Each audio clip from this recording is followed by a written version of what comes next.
Futebol eletrônico na Bradesco Esportes FM com Mauro Santana. Um forte abraço a você que está nos acompanhando aqui pela Bradesco Esportes FM, a rádio do seu esporte, 91.1 Rio de Janeiro. É mais um fim de semana onde o mundo dos games tem o seu lugar. A minha voz está prejudicada, mas o que importa é que você está aqui para me fazer companhia. E vamos juntos, hein? Durante 1 hora falando a respeito dos jogos eletrônicos aqui no programa Futebol Eletrônico. Mauro Santana. E vamos começar o Futebol Eletrônico enaltecendo uma informação. Um dos diretores do Sports Interactive, que é a desenvolvedora do Football Manager, divulgou que há mais de 30 clubes que estabeleceram contrato, firmaram contrato assinado, papel passado, para ter o direito de utilizar a base de dados atualizada do Football Manager para contratação de jogadores. Quer dizer, olheiro tá virando coisa do passado. Quero dar aqui as boas-vindas mais uma vez para o nosso Thier Leal, ele que já provou que é fera no assunto, para comentar a respeito dessa situação. Fala aí, Thier, beleza? Beleza, Mauro, muito obrigado aí por você participar do programa aí, né, rapaz, do futebol eletrônico. E essa notícia realmente é importante, né, no mundo do futebol, até porque o futebol com os olheiros digitais agora, será que pode ser chamado dessa maneira? 30 clubes, você teria mais ou menos uma ideia de quais serão os clubes, quais as áreas dos clubes, quais continentes? Olha, eu acredito que deva ser maioria do futebol inglês. Agora, o nome dos clubes é mantido no mais absoluto sigilo, até por questões contratuais, conforme revelou até esse executivo. Por questões que são meramente contratuais, está numa cláusula dentro do contrato que tem que se fazer sigilo de ambas as partes. Então, justamente por conta disso, e até para não aguçar a curiosidade dos concorrentes, os nomes são mantidos em segredo. Até porque é um novo método de trabalho, né, de investigação de jogadores com relatórios atualizados, né? Portanto, e o futebol inglês é uma das ligas mais desenvolvidas atualmente, não só na Europa como no mundo. O futebol inglês cresceu muito atualmente, a Premier League é a liga mais rica e mais desenvolvida no futebol mundial. E acho legal essa notícia aí, né, rapaz? Já pode ser. Tem dois lados, né? Uma faca de dois gumes, porque ao mesmo tempo que você tá tirando a mão de obra de um olheiro que tem, talvez, quando o olheiro vai ao estádio observar o jogador, talvez ele tenha mais detalhes nos relatórios. Eu não sei como é que são feitos esses relatórios no Football Manager, não sei todos os detalhes, mas em aspectos de movimentação e talvez do emocional do atleta, eu acredito que o olheiro físico no estádio ele tenha mais detalhes. Concordo, até porque existem determinadas situações, por exemplo, o espírito de liderança, convívio com os demais atletas, o encaixe dele dentro do ambiente do clube. Esse é o tipo de coisa que não dá para você mensurar com números, né? É algo muito subjetivo. Exatamente. São aspectos psicológicos dos olheiros e também dos jogadores, que realmente fica difícil de ter uma análise eletrônica e digital sobre esse tema. Por outro lado, em termos estatísticos, é algo extremamente positivo, porque a estatística já faz parte, né? As comissões técnicas já trazem um profissional de estatística justamente para mostrar determinados números, determinados prognósticos a respeito do desempenho de determinados atletas. E isso o FM traz. Quantos jogos ele fez, quantos gols ele marcou, quantas assistências foram feitas, até quantos cartões amarelos e vermelhos ele recebeu e até o número de lesões que ele teve ao longo da competição. Lógico que trazendo isso para um retrospecto do jogo, ou seja, para antes do jogo, depois do jogo fica fictício, né?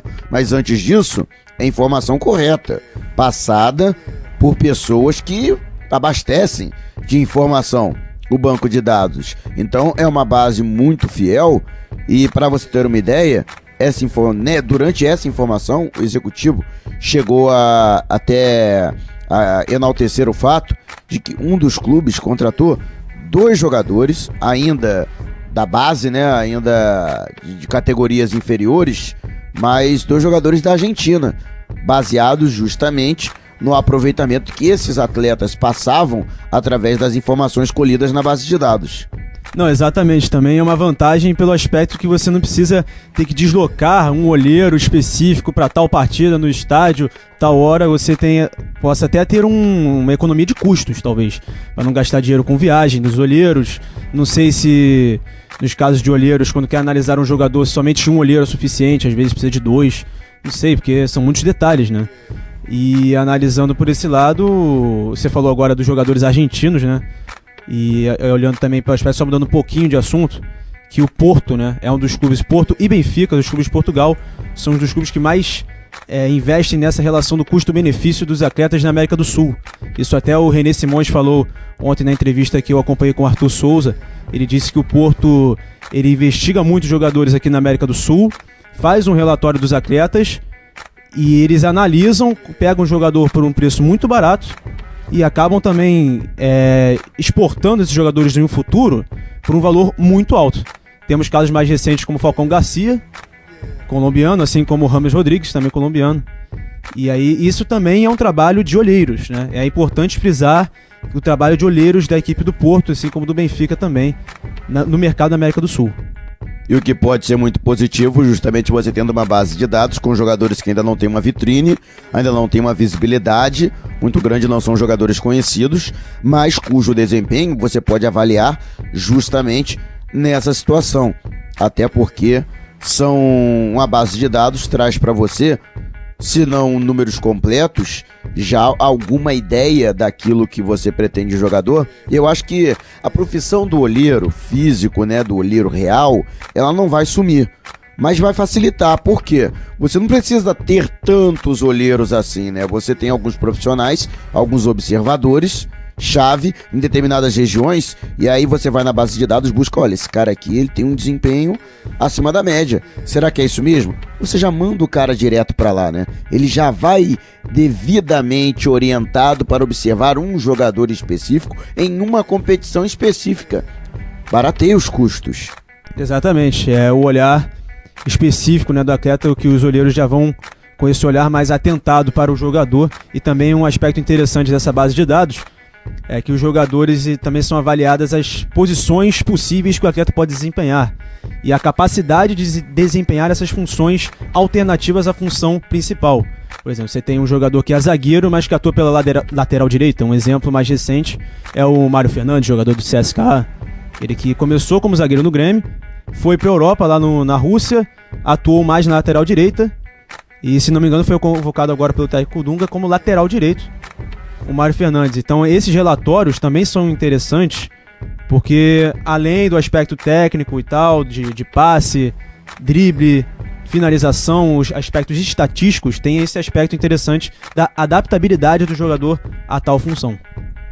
E você estabelecendo esse paralelo, se bem que eu acho muito fantasioso esse lado, essa adaptação, né? Existem jogadores que se adaptam muito rapidamente a determinada função e outros nem tanto, né? Às vezes você bota um jogador numa função, desempenhando uma função que seria teoricamente alternativa e acaba virando a função principal dele em menos de uma temporada. Caso do Mário Fernandes, que ele vinha sempre atuando no Grêmio como zagueiro central, back central, e aí depois foi para lateral direita. Se a gente for botar lá no fundo, né, a gente vai buscar outro jogador do Grêmio, que é o Emerson, que foi recuando no meio campo, né? Ele era 10, né, era jogador mesmo de criação de jogada, quando começou, subindo com apenas 18 anos pro Grêmio. Aí depois passou para o 8, né, o chamado 8, né, que é aquele terceiro homem de meio campo. Depois passou a ser segundo volante, encerrou a carreira como primeiro volante. Camisa 5, né? Emerson foi muito bom jogador, jogou na seleção brasileira. Ele, pelos clubes por onde ele passou, e deixou saudades no Milan. Ele jogou por muitos anos no Milan também.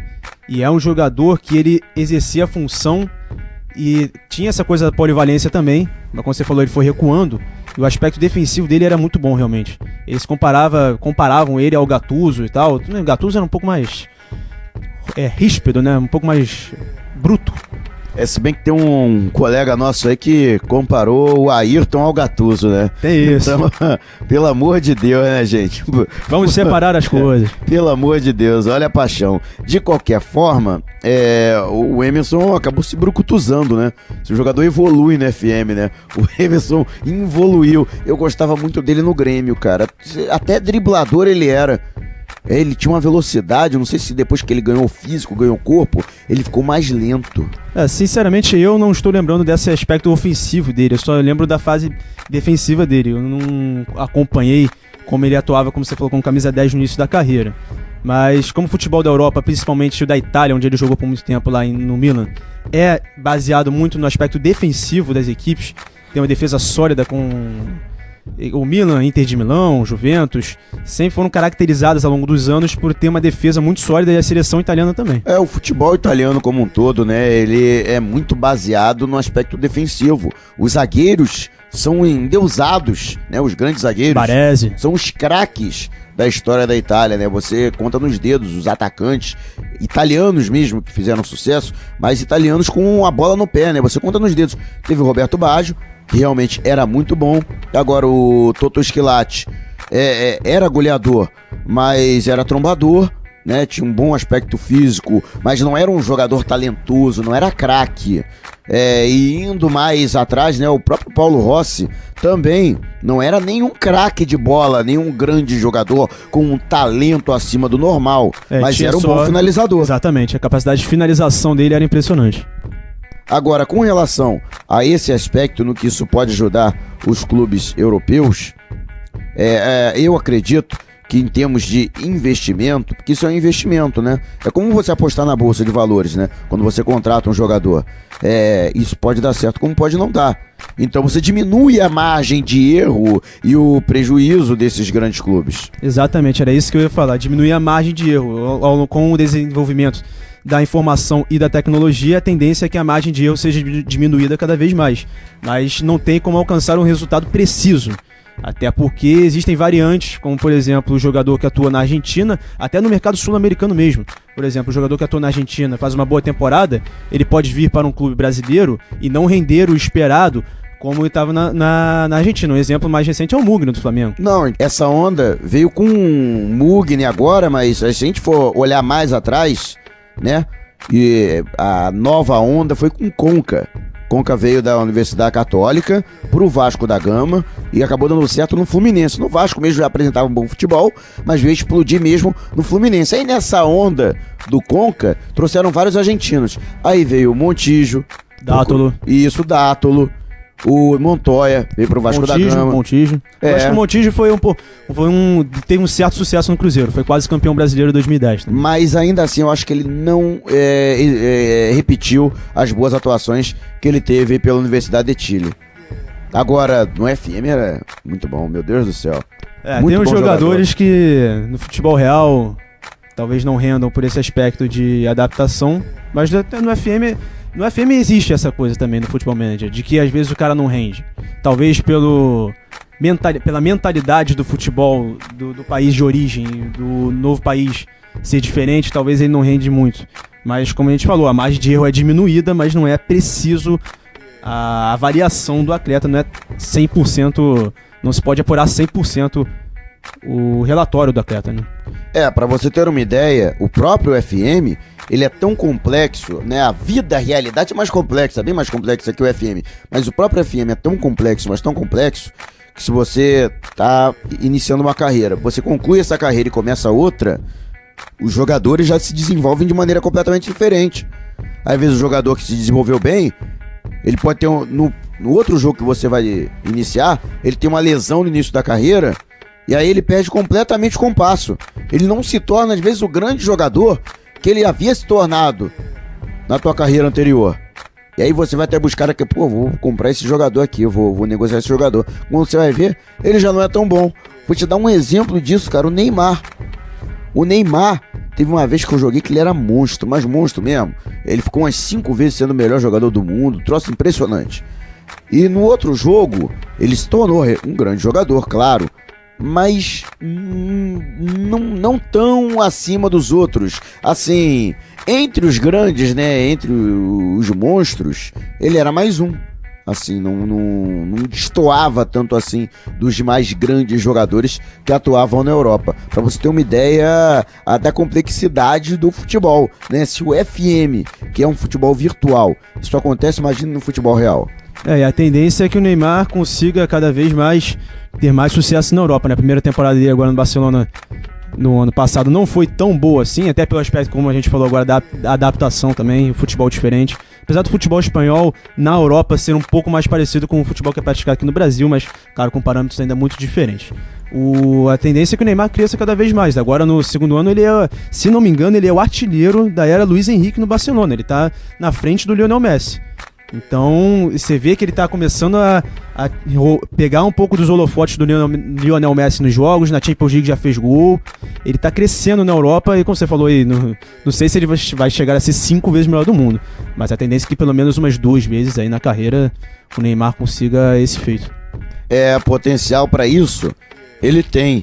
Agora, outra situação, né, que acontece no FM com relação a isso é que você fica na expectativa de contratar um jogador e ele não rende logo de cara, né? Ele voa num time, aí você pega aquele jogador para a posição dele, corretinha. Às vezes o teu esquema de jogo é parecido com o esquema de jogo do time onde ele jogava e ele não rende. Isso é perfeitamente normal, porque o próprio jogo, a própria dinâmica do jogo já traz um período de adaptação do atleta. Ele sempre vai carecer de um período de adaptação, mesmo ele atuando no mesmo futebol. Por exemplo, é um jogador que você tá num time no futebol italiano. E aí você contrata o jogador da mesma série, da Série A do futebol italiano. Ele vai precisar de tempo para se adaptar. Alguns jogadores, eles dependem de menos tempo que outros, principalmente com relação às estrelas. Um jogador 5 estrelas, ele se adapta com muito mais facilidade, mas mesmo assim, ele ainda vai levar algum tempo. O que eu costumo fazer, quando é um jogador muito jovem, eu contrato e empresto para pegar ele na temporada seguinte. Até para ganhar experiência, né? Em outras equipes, talvez jogando se ele for para uma equipe no FM, existe as parcerias dos clubes, né? Tem o clube mãe e tem o clube satélite. Então, por exemplo, sei lá, você começa com a Inter de Milão, aí você tem o clube satélite, que é um Sassuolo, que agora tá na Série A. Eu tô dando um exemplo, eu não sei se é assim. E se o Sassuolo estivesse na segunda divisão, aí o jogador que você quer emprestar lá para o Sassuolo, ele rende bem. Aí tem uma Copa, existe uma Copa inferior e que ele pode se destacar. E com isso ele pode ganhar confiança e aí voltar com muito mais experiência para a Inter de Milão. Até os jogadores de categoria de base, eu prefiro emprestá-los para clubes menores, para que eles disputem uma divisão profissional, mesmo que não seja a divisão principal, mesmo que seja uma Série B, uma Série A, né, você tendo uma Superliga, né, como é o caso de alguns países, mas vale a pena, porque ele amadurece muito mais rápido. Exatamente, como a gente falou agora, né, quando você empresta um jogador, até porque no FM você...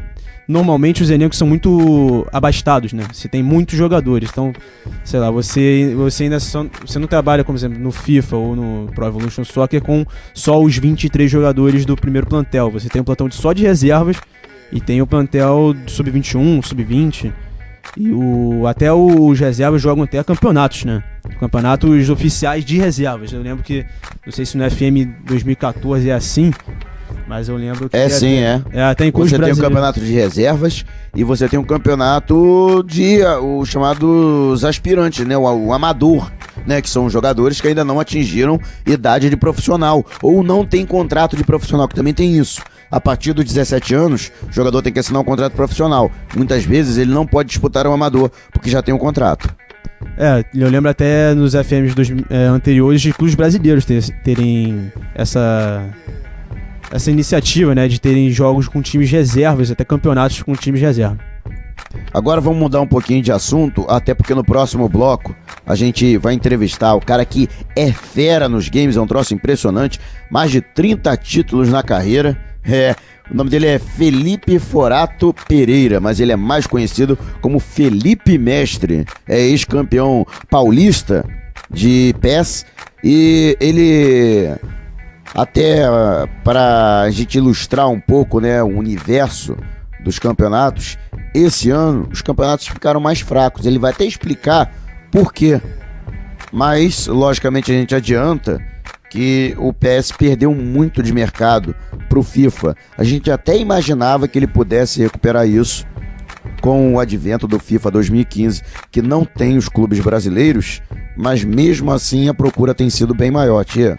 Exatamente, Mauro. O FIFA 2015 surpreendeu a todos, até porque trouxe uma nova mecânica de jogo com relação ao FIFA 14, e o PES acabou não se modernizando das versões anteriores. Então o público teve essa preferência pelo FIFA 15. A gente vai analisar aí no próximo bloco o desempenho desse jogador. Eu acredito até que não houve evolução, acho que houve uma involução por parte do PES. Não sei se existe essa discussão, né, que o FIFA é o simulador, o PES é o jogo de arcade, a gente até discutiu sobre isso, né? O Marcos Martins, que participou com a gente, ele conhece os dois lados, ele joga os dois, tanto o FIFA quanto o PES, ele falou a respeito dessas diferenças, mas a queixa que a gente ouve de alguns jogadores de PES é que o PES, ele tentou pegar um pouco, tentou copiar um pouco do FIFA e acabou abrindo mão de suas principais características e aquilo que o jogador de PES gostava quando quando participava do jogo, né? Exatamente, né? Principalmente capacidade de drible. Era muito mais fácil driblar no Pro Evolution Soccer, talvez até marcar mais gols. O FIFA 15 é mais simulador, realmente. E a gente comentou até isso na semana passada, que os goleiros estão com uma nova mecânica de jogo também. Cada vez mais difícil marcar gols no FIFA 15. E acabou, como você falou, o Pro Evolution Soccer tentando adaptar as funções do FIFA para o seu jogo. E isso acabou frustrando os adeptos do Pro Evolution Soccer, né? Porque essa era uma das principais diferenças dos dois modos de jogo. O modo arcade do Pro Evolution e o modo simulador do FIFA. Mas é isso aí, acabou que o futebol do Pro Evolution evoluiu, como você bem falou. E inclusive com essa mudança, os adeptos que antes eram do Pro Evolution Soccer migraram para o FIFA. Agora tem uma esperança, né? Pelo menos com os demos que já foram liberados pra galera jogar e alguns vídeos que estão sendo postados na internet, a galera tá ficando muito animada com Pro Evolution Soccer versão 2015. Bom, o Pro Evolution Soccer aí vai tentando, né, recuperar esse baque que o FIFA 15, até porque o FIFA 15 foi lançado antes. Talvez, não sei se foi um erro de estratégia da Konami, né, no Pro Evolution Soccer, que possa ter perdido um pouco de mercado com essa estratégia de lançar depois do FIFA 15. FIFA 15, as pessoas jogaram o demo do FIFA 15 antes, viram como é que era o jogo, gostaram muito, né, pelo que a gente está vendo de resultados, e acabou que o PES está largando atrás do FIFA. Ou então a Konami teve muito trabalho também, né, para desfazer os erros cometidos na versão 2014. Pode ser outra hipótese também, justamente para corrigir o jogo ou para causar um impacto maior, acabou tendo mais tempo para desenvolver essa versão 2015. Essa é uma hipótese também, né, da Konami com o Pro Evolution Soccer. A principal diferença ainda que é os clubes brasileiros, né, que o FIFA 15 não tem. E além dos clubes brasileiros, são as competições licenciadas da Libertadores e da UEFA Champions League, que aí você tem o hino da Libertadores quando os times entram em campo, hino da UEFA Champions League, né, o ambiente do estádio, o final em jogo único. No FIFA também existem essas competições, só que é com outro nome, né, porque o Pro Evolution Soccer tem os direitos das competições, da maior competição sul-americana e da maior competição europeia também. Lembrando que as principais competições de futebol virtual digital ainda são em Pro Evolution Soccer, a principal plataforma.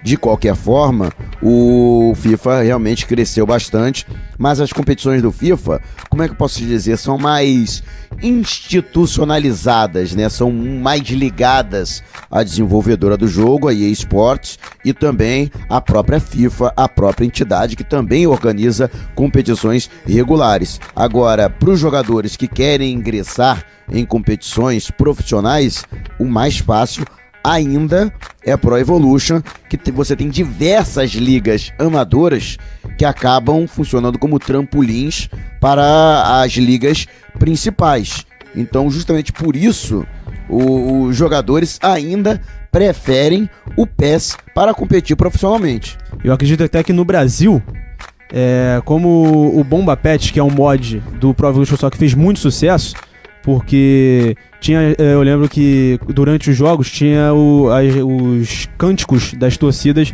do Brasil atualizados, né? E aí tinha provocações para os rivais isso era que eu acho que acabou ligando o torcedor brasileiro ao Pro Evolution Soccer, mais específico no caso do Bomba Pet. E até os jogadores brasileiros eram melhores, que atuavam aqui no Brasil em comparação com a Europa. Não era tão simulador como era o FIFA 15, assim, né? E como o Bomba Pet teve muito sucesso aqui no Brasil, consequentemente muitos campeonatos também foram realizados. Porque era um jogo rápido também, você tinha a opção de botar, sei lá, uma partida por 5 minutos, 2 tempos de 2 minutos e meio, e conseguia disputar as competições. Tinha a Master Liga também, o Pro Evolution Soccer segue com esse modelo da Master League, que fez muito sucesso. Você pode começar com os jogadores da equipe atualizada, ou você pode também começar com jogadores, como eu posso dizer, licenciados da Konami, que você pode atuar em qualquer equipe, que são aqueles clássicos, né? O Yoga, Castolo, Chimeres, Minanda. Você pode jogar no Chelsea, no Fluminense, no Flamengo ou no West Bromwich Albion, esses mesmos jogadores. Daqui a pouco, muito mais do Tier Leal, que é o nosso convidado hoje. E também não percam uma super entrevista com esse cara, que é um dos monstros em competições de PES aqui no Brasil, hein? Felipe Forato Pereira, Felipe Mestre, daqui a pouco vai conversar com a gente aqui no programa Futebol Eletrônico da Bradesco Esportes FM no Rio de Janeiro, 91.1. Aguardem, daqui a pouco a gente volta. Futebol Eletrônico com Mauro Santana.